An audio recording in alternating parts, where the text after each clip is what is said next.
장관님, 연일 노고가 많으신데 저까지 불편을 드리게 돼서 송구합니다. 검찰에 대한 민주적 통제의 핵심과 요체가 뭐라고 생각해 오셨습니까? 검찰이 아마도 이 법무부에 대한 그 기조라고 할까요? 정책 기조? 이런 것들이 과거 검사 출신 장관일 때는 순응하고 당연시 했는데요.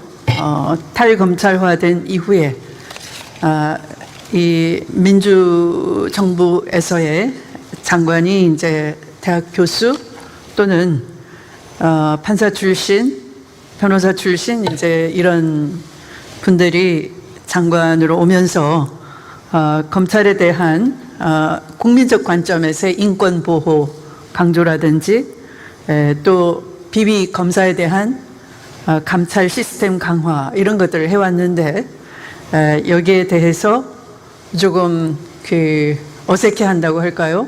익숙치 않고 낯설다 그런 반응들이 있는 상황 같고요. 국민을 위해서 인권과 수사권의 남용, 검찰 공무원의 비위, 억제 이런 걸 위한 민주적 통제가 역시 중요하다고 생각합니다. 역대 법무부 장관 67분 중에 비검사 출신이 단 15명에 불과합니다.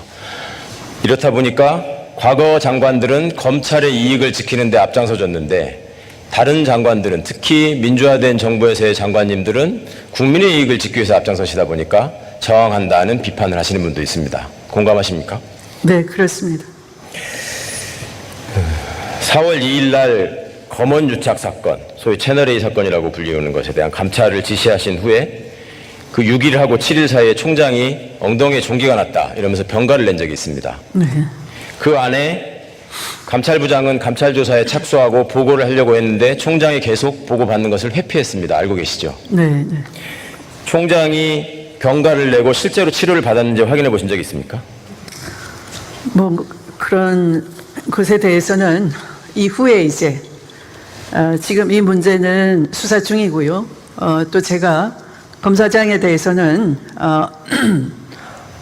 법무연수원으로 발령을 낸 이후에 법무부가 감찰을 할 수 있는 그 법무부 감찰 권한에 들어와 있습니다. 그래서 이 수사가 마쳐지면은 감찰에 들어가서 살펴보기로 하겠습니다. 감찰을 통해서 확인해 주셨으면 좋겠습니다.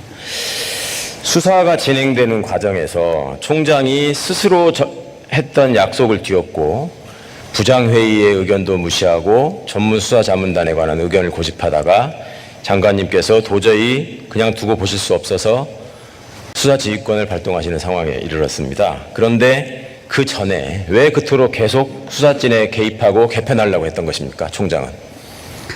아마도 제 식구 감싸기로 알려져 있는 것처럼 지금 문제의 사건 관련자인 검사 장관은 한 팀으로 이루어서 이제 이른바 직연, 오랫동안 깊은 그런 직연이 쌓인 돈독한 관계라고 들었습니다. 그래서 아마 이 수사에 대해서는 그 연을 끊지 못하고 계속 그 중립성의 우려, 수사 독립성을 해칠 우려를 낳은 그런 행위를 한 것이 아닌가 짐작이 됩니다. 전직 장관님과의 면담 또 그 과정에서 한 발언이 보도가 된 것이 있었는데요. 조국 전 장관에 대한 당시의 장관 지명자에 대한 수사와 관련해서 당시에 쓴 영어를 보면 장관의 요청에 의해서 내가 만났다. 선처를 요청하길래 듣고 있었다. 이런 식의 표현을 쓰고요. 장관님께서 지휘하신 내용을 결국 지금 그 내용대로 이행하는 과정에서 일주일을 끌다가 결국 그대로 이행함에도 불구하고 지시를 그대로 수행합니다. 그대로 이행하겠습니다. 따르겠습니다라는 직접적인 단어는 한 번도 쓰지 않습니다. 왜 이렇다고 생각하십니까? 이런 것을 보고 권력도 탄생시킬 수 있다 이렇게 생각하는구나. 굉장히 위험하다 생각합니다.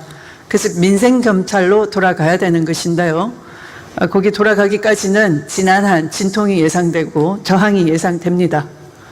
그래서 그냥 쉽게 뭐 그렇게 검찰 개혁을 구호로 완전히 외친다고 해서 하루아침에 달라진다라고 보지는 않습니다.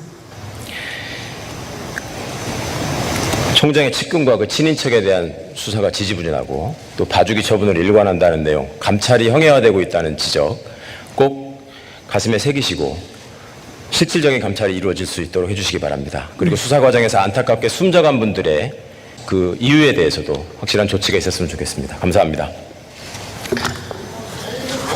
견제받지 않는 권력은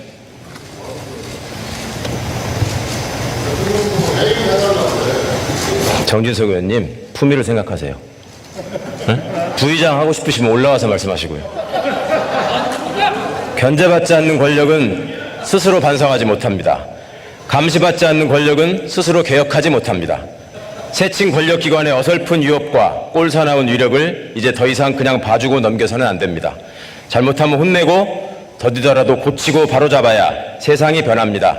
중단 없는 개혁과 민주주의의 성과를 담아낼 개헌을 통한 살맛 나는 세상의 꿈을 이룰 때까지 오직 국민의 뜻을 받들어 개혁의 길을 함께 가겠습니다. 경청해 주셔서 감사합니다.